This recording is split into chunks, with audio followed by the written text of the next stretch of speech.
March may be the most important month of the year, and I'm not just talking basketball. March is Colon Cancer Awareness Month. Colon cancer is preventable, and there is this fear attached to colonoscopies, and I think that getting the word, it's our job as physicians to get the word out to encourage people to get screened. Colon cancer doesn't pay attention to the calendar. It occurs all the time, and as gastroenterologists, this is our job. So we're looking for colon cancer and doing colonoscopies every day, every week, all year. And the more we look for it, the more we find, the more we're able to prevent. And that's how we can prevent the disease from occurring in the first place. Colon cancer is really arguably our most preventable malignancy. And by having what is really a simple test, we can prevent cancer. And there are not many other areas in medicine where we can make that guarantee, if you will. There's a lot of stigma attached to it, but it's a relatively simple test. I've had it myself 4 times because both my parents have had colon cancer, and they weren't screened early on routinely, and they ended up having a lot more health care needed to make sure that they survived that life-threatening illness.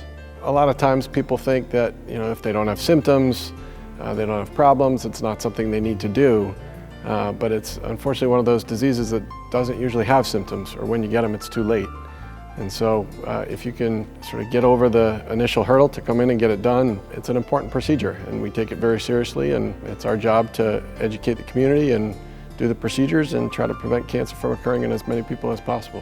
I mean, in general, what we're talking about, which is general average risk screening related to age, that starts at age 50. But there are specialized populations where screening must start earlier. And those are people with a family history of colon cancer or important colonic polyps. There are other intestinal disorders where it's important to start screening earlier than 50.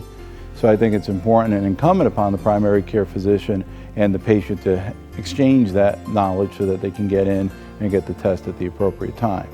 That screening, obviously any type of symptoms that are unusual, bleeding, a change in bowel pattern, unusual abdominal pain, that should be brought up to the physician, and then they can determine if a colonoscopy would be warranted, really not for screening purposes, but to understand what the symptoms are from. This message was brought to you by University Gastroenterology. Visit us at universitygi.com. University Endoscopy Group. Diagnose, prevent, treat, defeat. And Boston Scientific. Advancing science for life.